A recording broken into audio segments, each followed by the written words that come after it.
There's more, there's always a well waiting for you. Wait All till you right. write your book. Exactly. Okay, so you don't have to worry about turning off your microphone because I figured out the spotlight thing, and I welcome if you want to put a hand up or something to be part of the discussion. My intention with this workshop series, I'll give a little bit of an announcement, and then Ellie, we're going to go right into it. My intention with this workshop series is basically to talk about subjects that I think are really important. And it's important to think through these things because how you think is how you operate in life. It's actually this sort of quiet operating system that's going underneath and governing your small and large decisions. And that's really important. Like, obviously for people, a lot of people know that I'm a breast cancer survivor, and it's not something I wear on my sleeve like, oh, I made it. It's more like, wow, did that change my perspective? Wow, am I viewing things very differently? And so how you conduct your life, I think, is really important, like fundamentally important. So that's why I like to explore these subjects. And Ellie and I met at a Creative Mornings where she was doing this really beautiful grounding meditation for one of our first in-person meetings back together. And I am not a meditation person. I don't even know how grounded I am at any given moment, but I really felt something lovely in that. And I thought, ooh, we need to talk to each other. And then the moment I talked to her, I was like, oh yeah, no, like we need to have more discussions for sure. So Ellie, I'd love for you to introduce yourself to and say who you are and what you do, or anything else you want to share. Okay, great. Thank you so much, Rebecca, and everyone for having me here today. I actually was trying to go back through. I just was scrambling to find the picture that someone caught of us at Creative Mornings. Oh, the yeah. Two of us we were talking. We were like, yeah. And it was just such a great moment. And I had that same feeling, just connecting with you and learning, obviously, more about what you're doing, wonderful things you're doing in the world. So my name is Ellie Burke. I call myself a holistic life coach, in that I really, over the years, I've been doing this for about a decade, look at the whole person, right? So I'm not like, a lot of times can get very narrow, or someone wants to work on a very specific area of their life, but we have to look at the whole thing. It just doesn't pan out if we don't. So I'm a holistic life coach and I'm a meditation teacher. And I work with people on all kinds of aspects of their life. Ultimately, actually, a lot of what we do comes back to that sort of like I like the description of that underlying operating system of what we think and how that connects to what we believe about ourselves in the world. And in truth, how that has been conditioned into us. So it's not ours inherently, but it's been layered upon sort of a more essence of who we are in the world. And so a lot of what I do with folks is helping them to discover what those things are so that they can then be sort of peeled back and removed, so that people can live more whole and authentic lives. Oh man, we have a lot to talk about. Okay. Because I love all of that. And I resonate really a lot with it. Mostly because the peeling back, and by the way, the peeling back, I think, is a lifetime endeavor. Like I never stop thinking. And, I almost think that you have events in your life and then you reframe yourself to those events all the time, and so like, you know what the center truth is, but who you are changes, and the truth of what that's meant to your operating system changes over time too, if that makes sense. So today we're going to talk about self-care. And it's one of these terms, I think, that's been co-opted in such a way as to actually make the word meaningless. But I really wanted to talk about this because I'd like to reclaim it. Like I would like that word or words to mean something, because what is more essential than the care of the self? And I also think that all of the things that are troubling you in your life, the things that you run into, that wall, we all have the walls that we run into on a periodic basis. For all of us, they're a little bit different, but we have that similar feeling amongst us, which is like, why can't I make progress? Why can't I make progress? Right. And I really do think that if you take self-care and turn it around, which is the care of the self, which is the literal care of yourself. And by the way, when you talk about being a holistic life coach, correct me if I'm wrong, but I don't think mental health and physical health have any separation. Like, I think they're exactly one and the same. So if you think about it that way, self-care or the care of the self is the actual physical care of yourself so that you can function, so that you have emotional regulation, so that you can bond with other people. I mean, it's that fundamental. What do you think, Ellie? Like when you think about self-care, what is the impact? What does it mean to you, and what's the impact?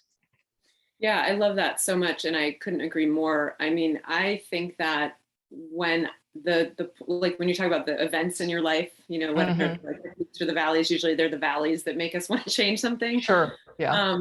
That it's, for me, I didn't understand self-care to the degree I understand it now until I recognized the connection between physical health, mental health, emotional health, etc. Right. And that fundamentally these things that I do or employ to tend to this whole human, I call it an ecosystem, right? It's this organic ecosystem that has many components to it, that until I recognized that, I didn't value it, I didn't understand it. And so, you know, I talk about self-care as, and again, I agree with you that like it's a term that gets overused and then misunderstood, and it doesn't really, it sort of has this surface level understanding, but the depth of it is tending to one's well-being. It's just tending to this whole system so that we can experience life in the best way possible while we're here in this form, you know? Yeah. At whatever iteration that is, at whatever stage of life, with whatever it is we're dealing with physically, mentally, emotionally. And I often talk with folks about, you know, what it comes down to. It's not necessarily simple, but it's a simple understanding of, to me, self-care is the intentional inclusion or exclusion of particular things, people, environments, foods, right? Whatever aspects of the human system. So it's the intentional inclusion or exclusion to create the experience of my life over time, right? So we have to get really clear on what do I need to be including more of? What do I need to let go of? What do I need to be excluding in my life? But that requires a curiosity and knowing that it's an ongoing process for my whole life, because life will continue to change and so will this body. And so I have to evolve with it and have the curiosity of what else needs to change. Maybe this isn't supporting me anymore. Maybe I need something different. Wow. Tending to your well-being. I think that needs to be the actual definition of self-care. Tending to your well-being. And the reason I think well-being is the word and not wellness. Wellness has been co-opted too. And you know, you can feel free to disagree with me on this one, but I think wellness has entered into a product. Mm-hmm. And well-being can still be claimed as the actions that you take on a daily basis that promote your health, your good functioning. So I want to ask you a question then. So there's so many avenues to explore. I also think that self-care is one of the ways in which you tend to trauma. And I don't mean it in the going over therapy or talk therapy or whatever else needs to happen. That's it, you know, we can think of these things as cooperative ideas, right? As opposed to one path or another path. But I think there's something radical about getting up every day and thinking about your well-being. What does that do to your sense of self? To think about your well-being as being front and center of what's important in your life, and the reason I say that is because for me, over time, what it has done is improve my relationships. It's changed. It's made me able to calm down, to deal with anxiety, to make better decisions, to forgive myself for everything that I have messed up on, which is a bunch, you know. And that's why when you think about self-forgiveness and you think about self-care as it's been co-opted, it sort of rubs me raw, you know, like the idea of, I think self-care has been turned into consumption. Like, how do you consume Yes. something, or how do you tend to your well-being? And so, Ellie, my question for you is, number one, I'd love to hear some of your self-care practices, because this does go back to how you live your life, right? And I'd love to hear how you navigate this with your clients, of course, without, changing without disclosing anything personal, but like, what does that mean when if I'm not going to take a bubble bath as self-care, and not that I hate bubble baths or buy a car or whatever, I don't hate any of that. I'm just saying that's not self-care. That's, it's not the same thing. Yeah. So how do you navigate self-care versus consumption? Mm-hmm. How do you care for yourself, and how do you talk about that with your clients? Awesome question. So, and again, just loving everything that you're sharing, because it really is in alignment with my view on things as well. When I often use the language, it's kind of strong language, but when I say that, when we operate from the lens, if I woke up every day saying, how can I best tend to my well-being today, like you suggested, the way I refer to that often is, instead of moving from a place of self-hate, I am choosing from a place of self-love. And to me, I remember very distinctly, much of my life, I was choosing things that I thought were what I should be doing, but it was coming from a hate of myself. Yeah, from shame. Shame. I hated this, and this is the thing that should fix it. I hated this about myself, and this is the thing that should change it. And when there, sometimes it takes a pretty massive breakdown of some sort of the system to go like, oh, wait, I need to love. And that's the word tend, right? Like, I need to tend to this being, and this takes time. But when I then choose, like you were saying, like, this helps me regulate my nervous system. It helps me in my relationships, because I'm choosing from a loving place within myself. And what comes with that also, if I'm asking that question of how can I tend to my well-being today, what you're doing is you're requiring yourself to pay attention. You are saying, how does this thing impact me? How do I show up to this? If I feed myself this food, how is it making me actually feel well or not? Right? Am I choosing this from love or from hate? And so it requires a level of discernment that's necessary, I think, in informing true self-care practices, right? Because, and I love that example of the bubble bath. I tell people all the time, like, if that bubble bath, if you can really sense that that is replenishing you and resetting your nervous system, then great. But if you're just getting in the bubble bath, doing the bubble bath because everyone's telling you to do the bubble bath, and you're in there stressing out and like picking apart your body and whatever, then that's not self-care, right? Like, it's not about the form, it's about what we fill it with. So it is about really, those things. So when I'm navigating that with clients, a lot of my work, which connects into my work with meditation, is, you don't have to meditate to be aware of yourself. Meditation is a great tool that helps to illuminate a lot about this unseen, unconscious stuff that we carry around with us. But it's the simplicity of noticing, of I'm choosing this thing. I call it try and information versus trial and error. Like, that's so harsh. It's like, try something out, get some information, try the next thing. Like, just this process of trying this out.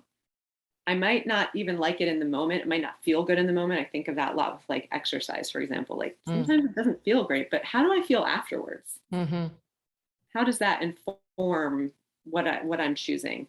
So that grows awareness. It increases our self-awareness. It increases our awareness of experiences and how they inform us, right? How do I feel after hanging out with this person? Right? Do I feel really depleted? Do I feel worse about myself? Or do I feel empowered and lighter? Right? So things that we choose in that way help to determine what we're sort of building as our self-care system, if that makes sense. Yeah, no, I mean, you're basically sort of describe like those of who have gone through my program are going to recognize so much of what you're talking about, Mhm. because the awareness component is a big one. For example, one of the first things that I do is teach people the hunger practice. And the hunger practice goes like this: am I hungry? And it turns out to be the beginning, and it's really a simplicity. It's a simplicity tool, but the idea behind it is you have stopped talking to yourself. You have disconnected from your body, you have disconnected from yourself, and you have allowed companies, messaging, diets, whatever, anything other than your body to talk to you. And that's really detrimental. That's Yeah. really a detrimental thing to allow. This is why I'm not a big fan of tech. And there was this amazing article or study that I read recently talking about how the more you use GPS, the less you understand where you are in the Yeah, world. of course. Yeah. Right. But, and I don't hate tech. Here we are. And my entire business is built on tech. So thank you. Yeah. But I think it's worth thinking about what we put between us and our bodies. What is the space that's between us that is informing you about how you should feel? Your body, even when it's gone haywire, has a lot to tell you, has a lot to talk to you about. And it takes the curiosity, the noticing. Curiosity is a big word that I use a lot because I like the gentleness of that approach, which is like, I wonder, what if? How does this feel? And, to your point about being around people who make you feel badly, some people truly are really abysmal and it's not a good fit. Sometimes though, when it brings up a difficult awareness, that's something I need to work on. Mhm. Like, this is bringing up my insecurity because guess what? I haven't dealt with it. And by the way, dealing Yeah. with your insecurities is part of self-care. If the care of the self, Mhm. right? Like then actually noticing this stuff and saying, yeah, you know what? She's accomplishing a lot. And I think that's making me feel funny. And I'm going to go sit with that for a moment, as opposed to banishing her or distancing or whatever needs to happen. Anyhow, I'm getting off course, but I really love this idea of checking in with your body and yourself. I think Yeah. your body contains so much wisdom. And even when it's completely off the rails, I mean, even when you're stressed and things aren't going well, your body is still talking to you. So I don't know, Ellie, what do you think? Like, what do you think Yeah. about that? Yeah. And actually, before I get to that, I do want to say, because I didn't fully answer your question, this idea of sort of that from the outside in versus the inside out Yes. choosing, right? Because it is, I mean, I can't remember where I read this, but I believe like the self-care industry is like, who knows how much money, because now it's no longer just diet or it's like everything. Now we've just Yeah. added a bunch of components to this massive industry, Yep. money making industry, right? And so, but and when you're choosing from, and I often say, like, sure, maybe you need to go out into the world to collect information and to have tools and resources, but Right. ultimately you choose that from in here. And that to me is the definition of empowerment. If I'm Yep. making a conscious choice to engage, to have my gym membership versus like, I should just join the gym and pay this month, whatever. If I'm making that choice consciously, that's different versus it being made for me out here, like you're saying. Yeah. Um, and so, And that, but just to interrupt you for a second, that transition to going from taking outside stimulus and adopting it as your personality, your whatever you do, whatever you're projecting, to going inside out is a process. And yes. and I think like you can't just wake up one day and be like, you know what, I'm immune. Don't care about this, don't care about that. Like I've been shedding bullshit for 15 years now, and I have a whole bunch more to go. Right. I mean, if you think about, I'm I'll be 45 in September, so I've accumulated 45 years worth of material. I've been working, I've been doing inner work for the past decade with my teacher, which is sure, I've dissolved a lot of that material. There's plenty more, and I'm having new experiences, right? And new things that happen that create some conditioning and create belief and all of that. So it's an ongoing work, but I think that what's really important, because we get so like, we want the instant fix. We want to see specific progress. We want to see we're very linear. Mm, There is actual real, I think, real freedom that can come from like, oh, I have my whole life to do this work. And I yes. can experience the shifts. I can experience the difference when I'm noticing that I'm choosing a little bit more from love and a little bit less from self-hate. That feels different, right? I might Yeah. not be entirely free of that, Hmm. but it shows up in certain areas, right? And I can feel how it's impacted me in different ways. So Yeah, it's an that makes. ongoing. What, tell me some of your practical self-care, yours. And by the way, I'm not advertising these as what everyone should be doing, Yeah, because I don't actually know what you should be doing, right. which makes this all very vague. I understand, but that's part of the process of tapping into yourself, and part of the process of experimentation. Yeah. Like, I've tried a lot of things and I've set down a lot of things, and that's cool. You know, I tell the story, Ellie, of my ex-husband used to call me flaky because I would just pick stuff up. He's noticed the ex-husband part. Yeah. You know, I would pick stuff up and give it a whirl and then be like, you know what? Don't like it. I don't like it. So here you go. And Yeah. some things stuck and a lot of things didn't. But I felt a lot of shame when he said that to me. But I think over the years, the way I've reprocessed it is I'm curious and unwilling to keep doing things that I don't like. So that seems all right to me. Um, Having said that, I would like to know your self-care practices. Yeah, I love that. It's so funny because I do get people asking me, well, it's funny how, things become trendy, right? So like Yeah, yeah. there's a period of time where like a lot of people either in workshops I would do or, clients would say like, what is your morning ritual? Like that was a thing, right? Like, what's Yes. your morning ritual? And I was like, Like, well, I drag myself out of bed. I don't know, yeah, like, I have 3 children. They wake me up and I make coffee as quickly as possible. That's my morning ritual. Like, I mean, that's all I got. Like people really Yeah. wanted me to, especially with meditations, like people really wanted me to have like, well, I get up and I go and I meditate and then, and I'm like, no, that's not my morning ritual. But that being said, right now, my self-care, I would say my primary self-care modalities, if you will, are, let's see, in no particular order. This is not a priority list here or a hierarchical list. I do drink a little bit of coffee every morning, but not past 10 a.m. Because then I won't sleep well. So sleep is probably actually foundational. My sleep is actually my primary form of self-care. I will say that. So I have 11-year-old twins, and after I had them, after about 10 months postpartum, I was diagnosed with a mood disorder that was triggered by sleep deprivation. So sleep became this absolute foundational piece to everything else. It was like nothing else mattered but my sleep. And I've softened a little bit about that around that now, because that can happen too. You can get so attached to certain things, like this has to be in place, and if it's not, everything falls apart. And that's not healthy self-care either. So I have to get at least 7 to 8 hours of sleep a night. That's foundational. If I'm struggling, I'll use melatonin sometimes. If I really am struggling through a particularly difficult period, I'll use Tylenol. Like I'm not opposed to using supports in that way because it's so foundational.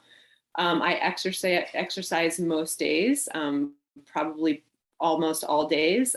That's become also something that is less about a certain idea I have about my body, but how it really affects my nervous system, how it is a release of energy.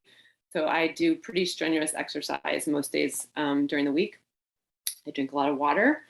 I take several nutritional supplements like fish oil and vitamin D and vitamin B and magnesium. I meditate. I don't meditate daily. I don't have I'd meditate for 20 minutes every morning. I don't have, that's too rigid for me. I really engage in it more as if it's available. Otherwise it creates stress. And then I'm like in friction with my own life.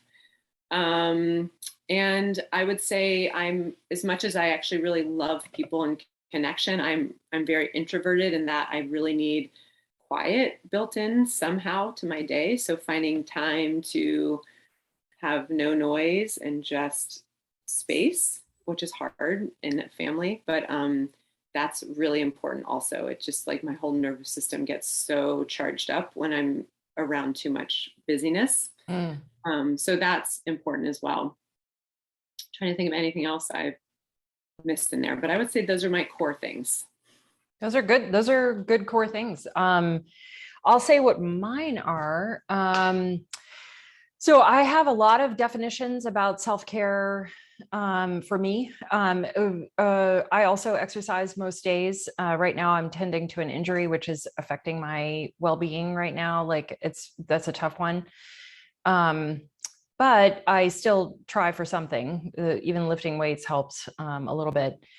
And the sleep thing, I just want to tell you, like, so I just moved in with my boyfriend, and mostly he's fantastic, but I'm not, I've lived alone for 12 years and I'm not accustomed to sleeping next to somebody.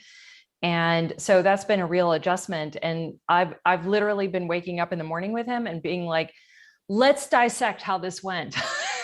Let's have coffee and talk about how this went. Okay. Here's what worked for me. Here's what didn't. And if you think I'm kidding, I am not. And that's part of, but I also think that's an element of self-care, is to surround yourself with people who will be open and listen to you, how you need to function in the world. And that's an aspect, I think, that we don't think about very much. We're a very individualistic society where we say, okay, what should you be doing, Ellie? Mm-hmm. Rebecca, what should you be doing? And of course, there's the aspect of taking ownership of one's life. That's really important. But there's a secondary aspect of that, which is to ask for what you need from the people around you. Now, obviously, that's a process to figure out what you need.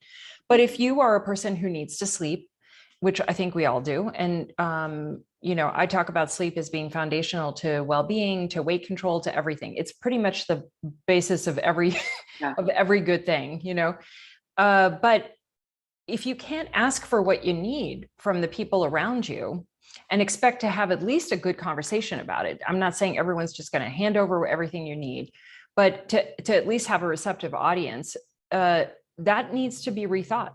You need to rethink that dynamic and to ask for something different, because it is very difficult to enact your self-care practices in an environment where people are pushing back on you.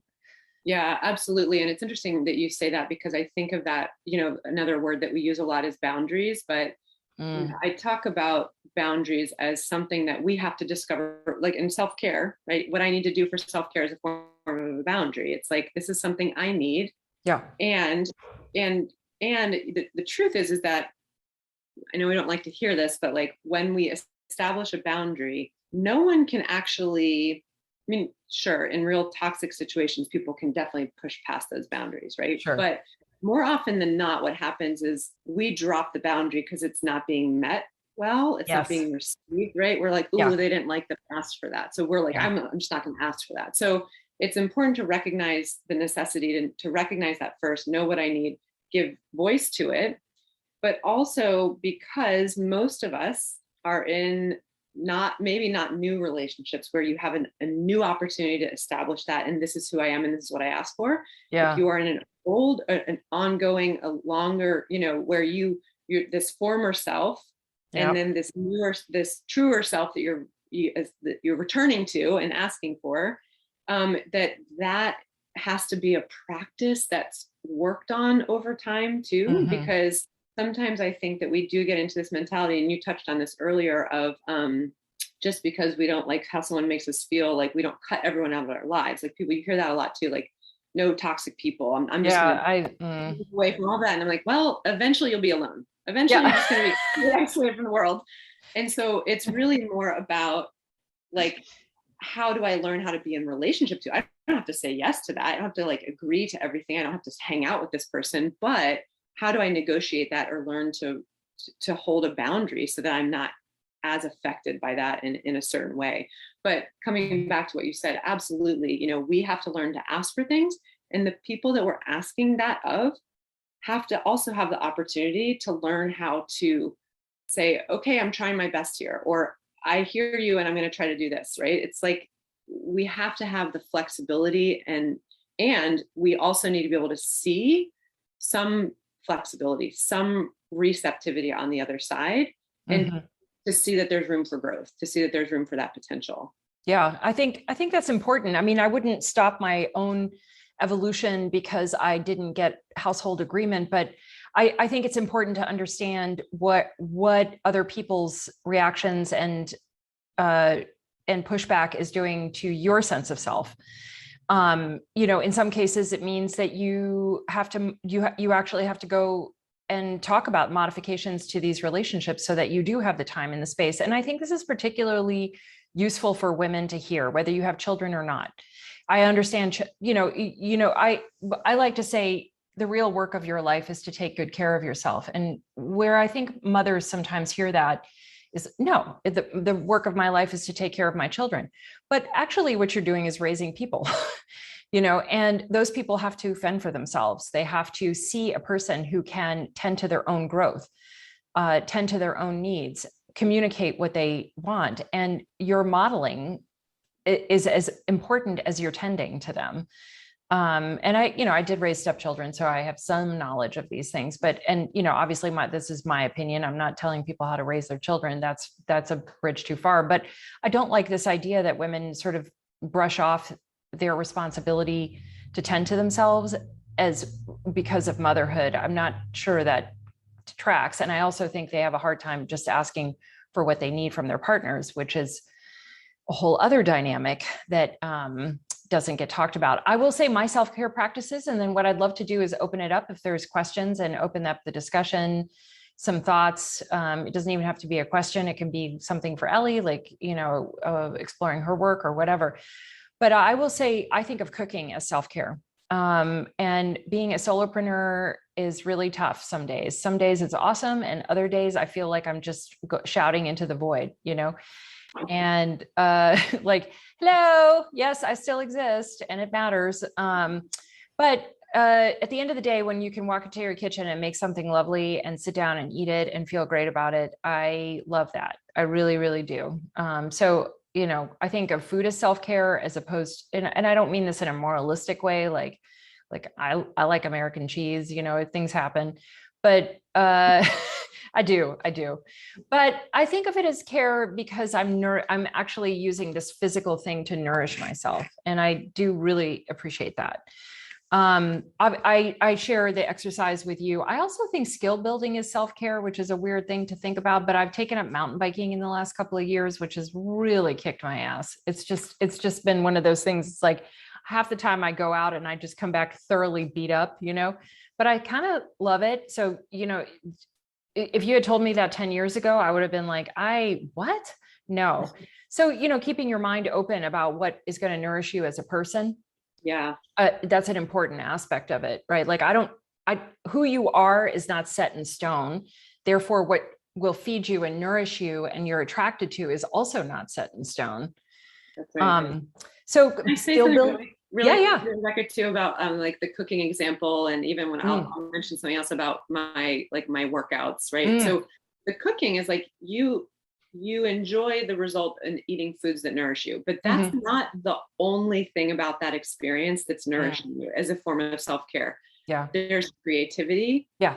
There's attention, right? There's this sort of the process starting to finish. Like there's all this other nuance in there that is nourishing to you. Otherwise you would just order one of those like healthy meal plan things that's like good food, but you enjoy the process, right? Yeah. So it is about the result of the food that you're making, but it's all of it. And I say that because even with something like, and you said skill acquisition, right? Like when I do my workouts at my gym, like it's actually most of it's skill acquisition. It's like the sharpness, the aliveness that comes from learning something new in my body, embodied in my form, right? Like really being present in my body. And so when we're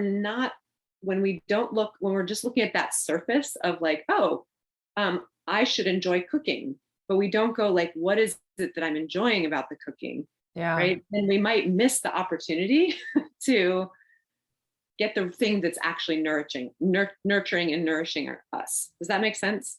Totally. You are absolutely right. I like, my boyfriend makes fun of me because I always have like precious oils and spices and all that stuff. Like, it's like, let me get was this hand ground and blah, blah, blah. I'm like, yes, it was. Yeah. but I like all of it. I like the acquisition. I like putting it together. I like feeding it to another person and being like, look what I made, and I'm sharing it with you, and I love you, and I mean, Michelle, who's here, and I had a lunch in the park, and I brought my stew, and like, I love it. Like, I like the whole thing of it. So you're absolutely right. And paying attention. And that's another part of, maybe meditation can be helpful to people in this way, is taking a moment to be in there. Like, if cooking feels like a meditation to me, it's generally quiet. I understand that's not for everyone, every household, but for me, it is. It's quiet. And I love, like, I'm done with the day. I'm done with all the things I have no idea are going to work or not. You know what I mean? And then, and then I go into the kitchen and I'm like, no, it's going to work. I'm going to have a salad. It's going to be yummy. And I'll use all my precious ingredients, and then, feed other people. So you're right about the process of noticing, which I think is fundamentally important to who you are, who you really are. Who you are as a person takes a little space and a little breathing room and a little time and a little gentleness with the self for it to come forward, and then your job is to love that person. That's your job, is to really love that person. All right. I want to open it up. I want to talk to all of you. Feel free to turn on your microphones if you are so inclined. You don't even have to turn on your camera. You can just do that. But what in the discussion has resonated for you?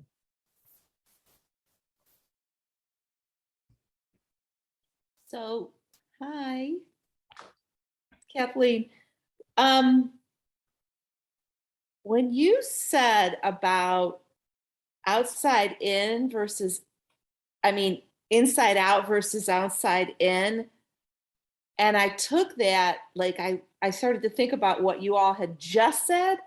And I'm like, wow. Like, I translated that into, like, you were talking about receiving stimuli and then processing it and then reacting to it or not reacting to it. But I thought, right, my body and my brain, my heart, whatever, it's all together, but it's giving me stimuli all the time. And if I worked to pay more attention to that versus what's coming in at me, like, that is a definite growth opportunity and process for a much better life. And I just never thought about it like that before. Yeah, it's a real shift, because everything in modern life pushes you to stop listening to yourself, mostly so they can sell you stuff, right? But like, sorry about the dog. It's okay. If you want to, every single thing in modern life pushes you to not to disconnect from yourself. Trauma is a disconnection from the self, right? Like, it's not crazy to end up at midlife and be like, I don't even know if I'm hungry.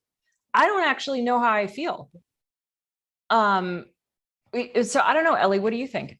Yeah, it's really interesting, because we have to remember that, I think, yes, that's happening in general across the globe for sure, but it is very much a Western thing, and it is very much a United States of America thing. And I say that because I was just in France, which was incredible. And one of the things that my kids noticed, because I was like, guys, what's different about France? Like, what do you notice that's different here, Yeah.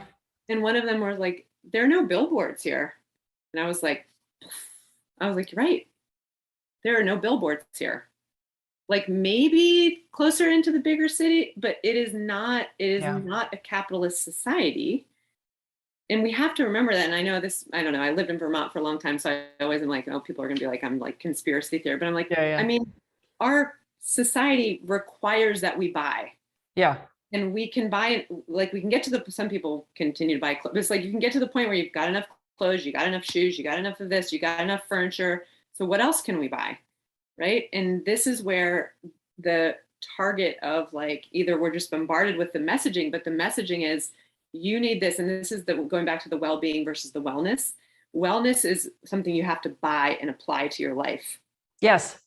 Yes. Well-being is something I'm choosing. And I'm not saying that this exists outside of the world of buying things, right? Like, I buy supplements, you buy spices, like, Yeah.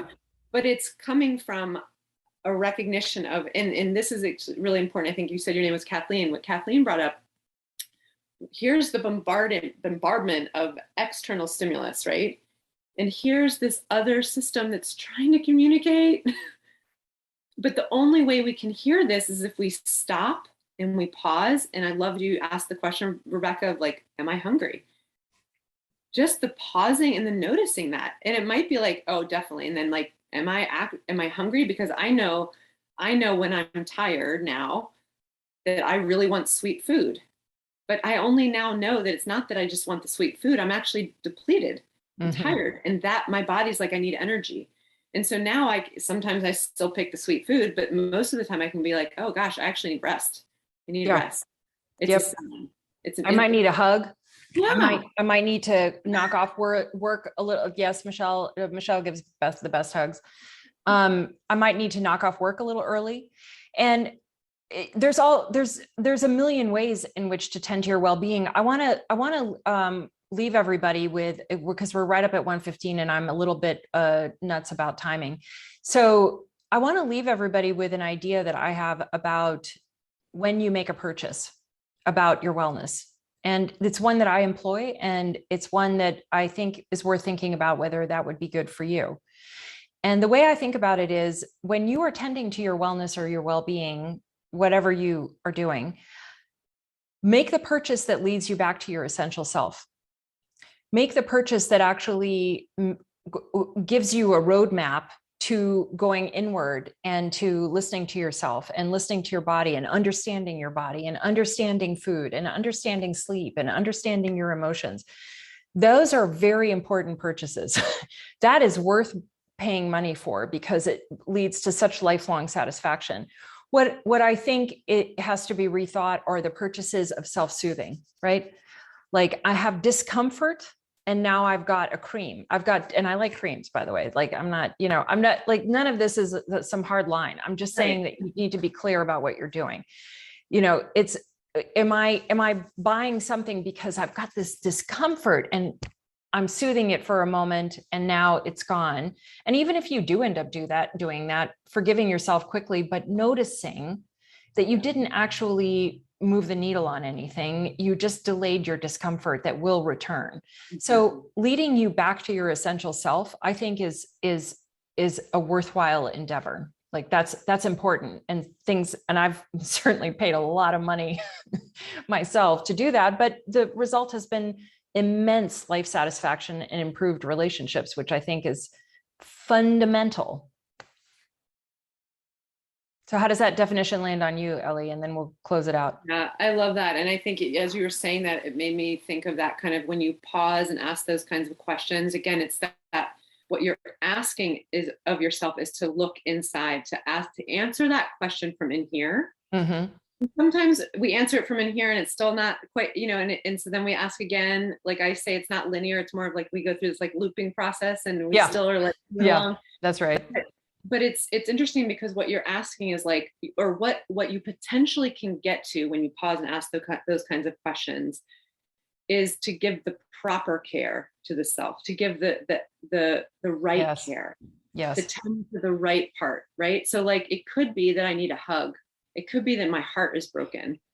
And I'm just trying, because like you said, and this is something I talk about all the time, is that we are wired to move away from discomfort. As human beings, we're wired to move away from discomfort. That's meant to be in the external sense, safety, security. But all of the discomfort that we experience in the physical form, in our nervous system, in our emotions, we're like, let me get out of here, out of here, out of here, out of here, right?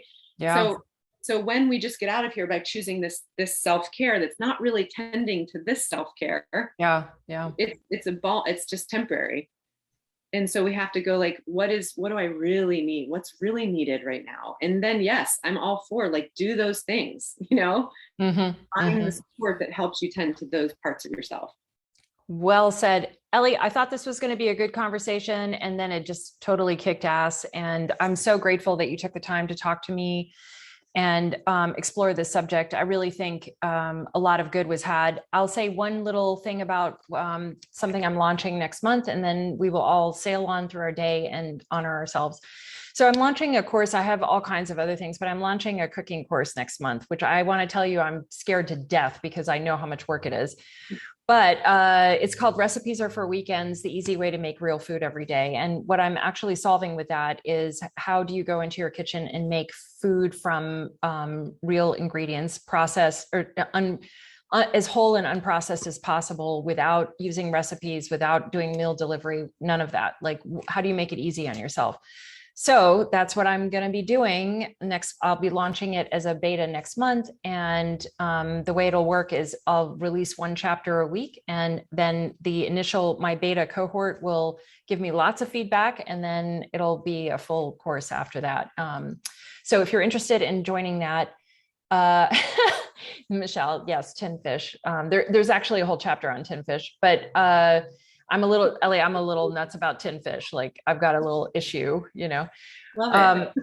In any French case, review actually. Yeah, I know. Well, je parle français. So I grew up partially in France. Yeah.